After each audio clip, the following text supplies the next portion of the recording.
Mais parlons des effets sur la France de la crise et de la guerre avec le ministre de l'Industrie qui va nous rejoindre sur ce plateau. Le débat sur les sanctions et sur les conséquences de la guerre renvoie à la question cruciale sur les effets des sanctions en Russie, c'est le but visé, mais aussi en France, avec de surcroît le risque d'une coupure du gaz russe. Rappelons ce que Ursula von der Leyen, la présidente de la Commission européenne, fixait comme objectif très exactement 15% de restriction de consommation du gaz d'ici à mars 2023. Merci beaucoup d'avoir été avec nous. La présidente de la Commission, Ursula von der Leyen, précisait donc l'objectif. Voilà, une réduction de 15% de la consommation de gaz pour chaque pays de l'Union européenne nous permettrait de passer l'hiver en toute sécurité. Objectif précis pour mars 2023. Par quel sacrifice cela passe-t-il pour les Françaises et les Français, Monsieur le ministre? Bonsoir. Bonsoir Darius Rochemin. Est-ce que c'est tenable d'abord, tenable? Là, il y a un objectif précis. On sait que c'est une discussion qui commence, mais 15% en moins de consommation de gaz d'ici mars 2023, est-ce que c'est faisable?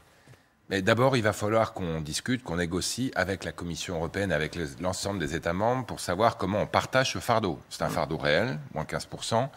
Vous le savez, la France est beaucoup moins dépendante du gaz russe que d'autres, à peu près 18%, là où d'autres c'est 40, 60 ou plus %. Évidemment, c'est pas la même chose, moins 15%, quand vous consommez déjà peu. C'est d'ailleurs plus difficile d'y arriver que quand vous consommez beaucoup. Donc il va y avoir une discussion dans les semaines, dans les mois qui viennent, pour savoir comment on partage ce fardeau. La réalité, c'est que ça va être difficile.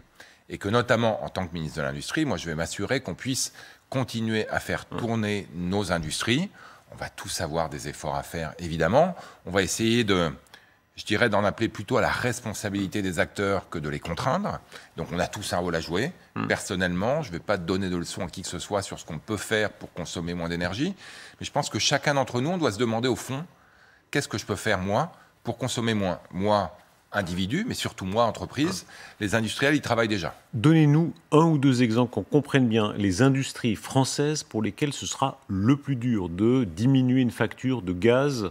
Lesquels sont les plus concernés? Quelques exemples. Un exemple très concret, quand vous fabriquez du verre, c'est une grande entreprise mondiale d'ailleurs, mais évidemment française qui fabrique du verre, et que vous utilisez du gaz pour chauffer vos fours, vous ne pouvez pas arrêter votre four.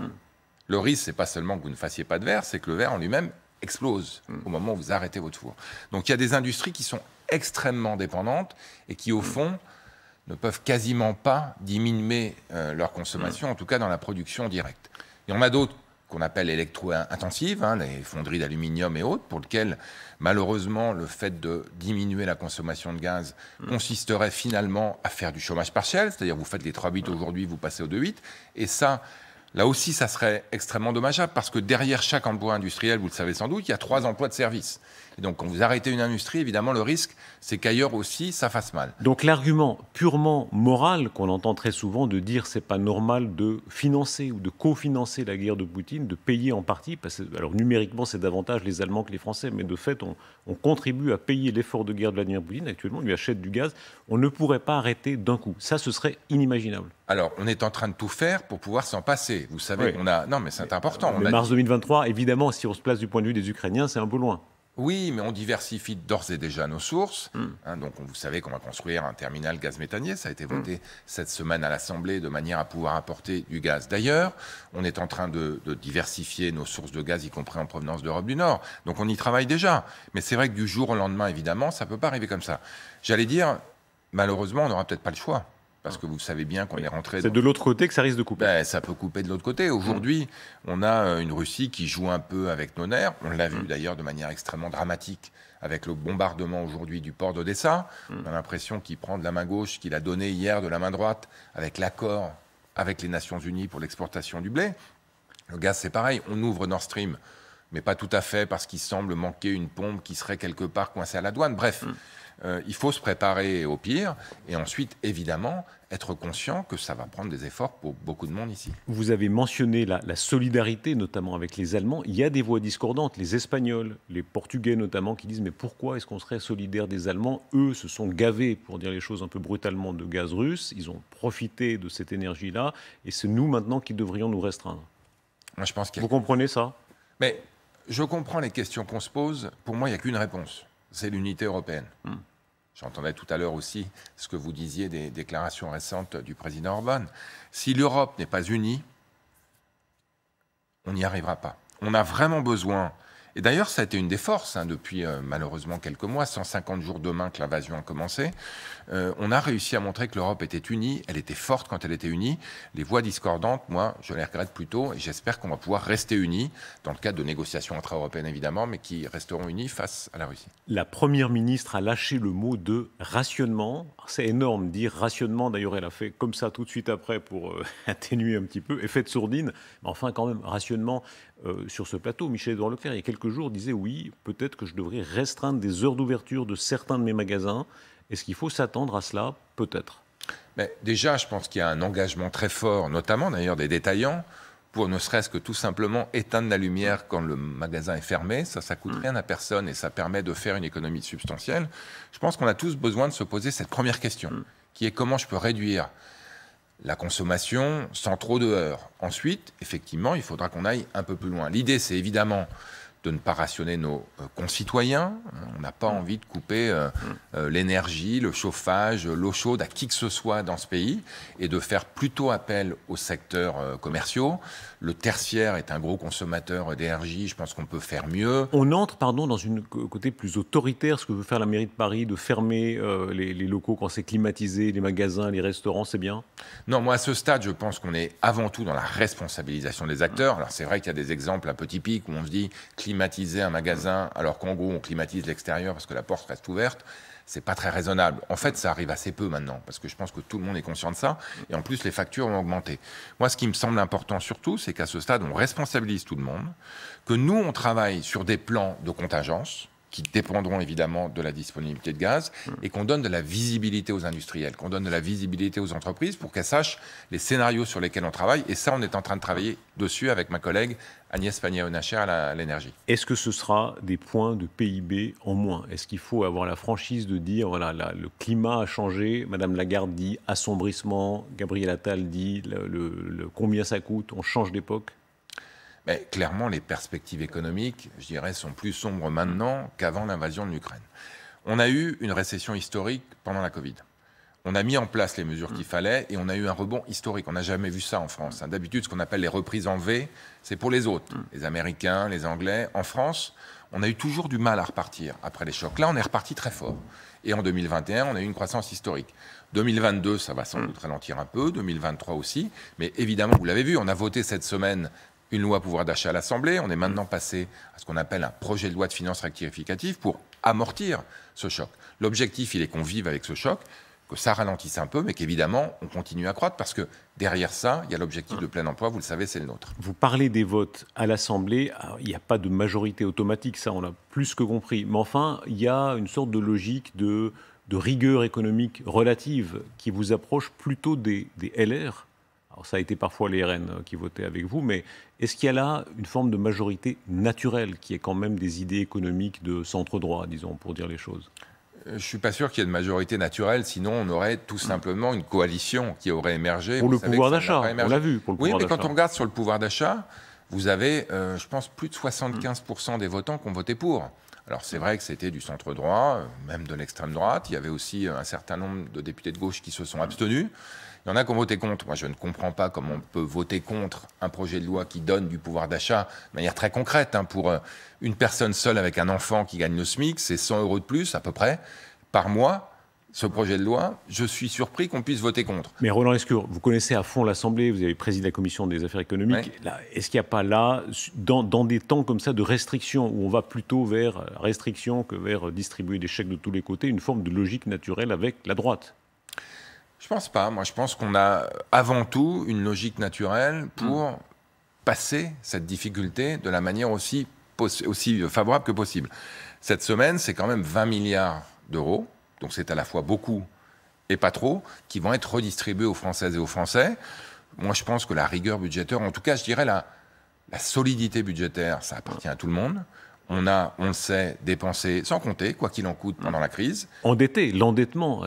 Et l'endettement est extrêmement important. Aggravé de manière si et donc considérable. il faut qu'on puisse sortir, c'était dans la campagne présidentielle, et le président a été élu sur ce programme, qu'on arrive progressivement vers les fameux 3% de déficit, qu'on stabilise la dette publique. On a un pacte de stabilité, un programme de stabilité qui va être présenté à Bruxelles par Bruno Le Maire, qui je pense va montrer que tout ça c'est possible. On peut à la fois soutenir les Françaises et les Français pendant la crise, et se donner tous les moyens d'être à moyen terme sur une perspective de finances publiques raisonnable, parce que sinon, tout simplement, ce sont nos enfants qui paieront, et ça, on ne veut pas. Le risque d'être que les cartes soient rebattues dans ce monde avec des puissances nouvelles. On va parler dans un instant, avec notamment Jean-François Colossimo, de la montée des nouveaux empereurs. Xi Jinping, Erdogan, les Iraniens, beaucoup de régimes autoritaires, les Chinois qui rachètent à tour de bras. L'ambassadeur de Chine était à votre place il y a quelques jours. Ils ont racheté une partie du Pirée, ils rachètent tant de choses.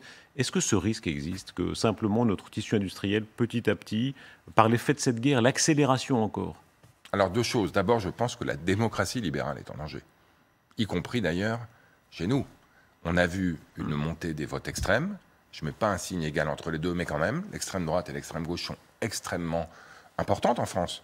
Et aujourd'hui, au fond, c'est notre majorité qui est, je dirais, le dernier rempart. Le parti des Républicains s'est fortement affaibli depuis maintenant une dizaine d'années. Le Parti socialiste est quasiment moribond. Je regrette tout ça. Mais donc, on a une démocratie libérale en danger. Et face à ça, effectivement, on a, je pense, une capacité à reprendre le dessus, à redévelopper l'économie française et européenne, et notamment, ça c'est mon job, à donner envie d'industrie.